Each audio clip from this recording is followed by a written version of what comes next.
Authority marks its first anniversary of floating Ever Given.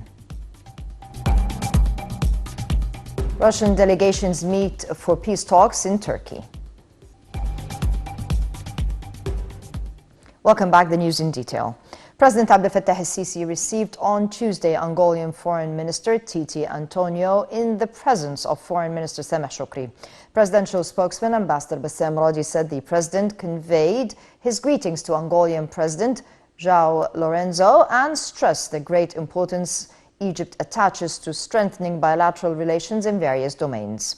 President Sisi expressed Egypt's keenness to maximize coordination and consultations with the Angolan side regarding ways to strengthen mechanisms of joint Arab-African action in a way that contributes to achieving the growth and stability the African countries aspire to. For his part, the Angolan top diplomat expressed his honor to meet President Sisi, conveying him a written message from the Angolan head of state, affirming his country's aspiration to develop bilateral relations and advance joint cooperation between the two countries. Furthermore, the president met with visiting Congolese Deputy Prime Minister and Minister of Environment and Sustainable Development, Yves Massoudi, in Cairo on Tuesday. During the meeting, President Sisi confirmed Egypt's continuous support and consolidation to the Democratic Republic of Congo, hailing historic ties which bind the two nations, as well as mutual coordination and enhancement. The head of state expressed Egypt's keenness in giving priority to the climate change file at the African and international levels, especially in light of hosting the COP27 summit in the Red Sea resort of Sharm el-Sheikh next November. He said the state aims to reach a consensus regarding contentious issues between developing and developed nations.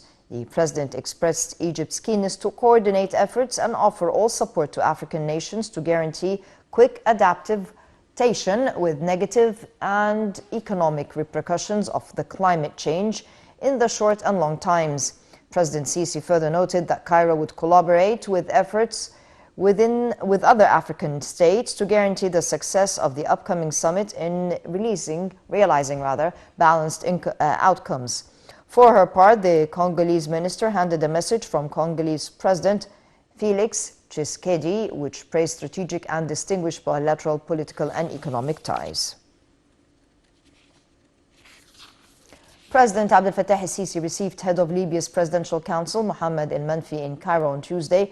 Presidential spokesman said President Sisi welcomed el-Manfi and affirmed Egypt's support for achieving supreme interest of Libya and preserving its territorial integrity, in addition to activating the will of the Libyan people. This comes within the framework of Egypt's support to the Libyan institutions and its leading role in enhancing efforts aimed at holding presidential and parliamentary elections in Libya, ending the transitional period and giving Libyan people the chance to choose their leaders. For his part, el-Manfi hailed Egypt's vital role and its tireless efforts under the wise leadership of President to restore security and stability in Libya by supporting the comprehensive national reconciliation among Libyans, stressing the significance of unifying state institutions and supporting the implementation of UN and international resolutions regarding the exit of all foreign forces from Libya. Also on Tuesday, President Sisi received Minister of Foreign Affairs of Qatar, Sheikh Mohammed bin Abdulrahman Al Thani. The presidential spokesman said President Sisi conveyed his greetings to His Highness Sheikh Tamim bin Hamad Al Thani, the Emir of Qatar. The head of state expressed his appreciation of the tangible progress in the course of the Egyptian-Qatar relations, which he stressed would serve the goals and interests of both countries. For his part, Sheikh Mohammed expressed his honor to meet the president, conveying greetings of Emir Tamim and expressing his keenness to consolidate bilateral ties. The meeting was attended by Foreign Minister Sameh Shoukry.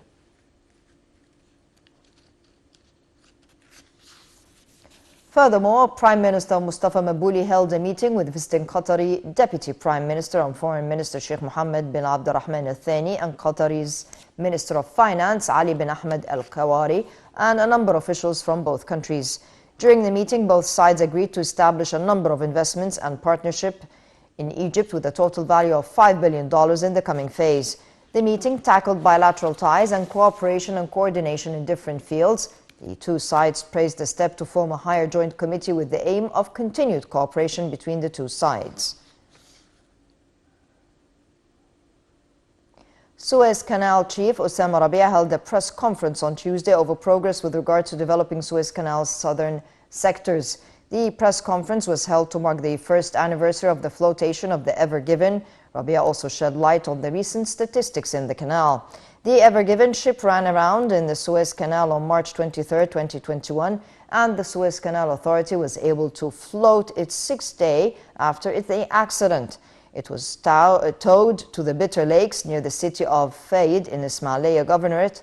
The vessel's deviation caused the navigation movement to stop in the canal until it was refloated without uploading the shipment. Defense Minister and General Commander of the Armed Forces Mohammed Zeki inspected on Tuesday anti-terrorism units on the 3rd Battalion east of the Suez Canal. He witnessed training phases for new soldiers. The visit is part of the follow-up of the preparedness of fighters with the most advanced methods. The Ministry of Interior continued on Tuesday its campaign to chase economic crimes that hurt the national economy. During the past 9 days, the ministry managed to monitor 89 cases of illegal trading of foreign currencies. The minister arrested 6 criminal groups whose members specialized in illegal trading of foreign currencies in Sohag, Asyut, and Qina. It said crimes took place through collecting transactions of Egyptians abroad and handing them to their families in Egypt, benefiting from the difference in the value of currencies in a breach to law. According to the ministry, their dealings reached £32 million. U.S. Secretary of State Anthony Blinken visits Morocco on Tuesday to discuss regional security and meet the United Arab Emirates de facto leader Mohammed bin Zayed Al Nahyan.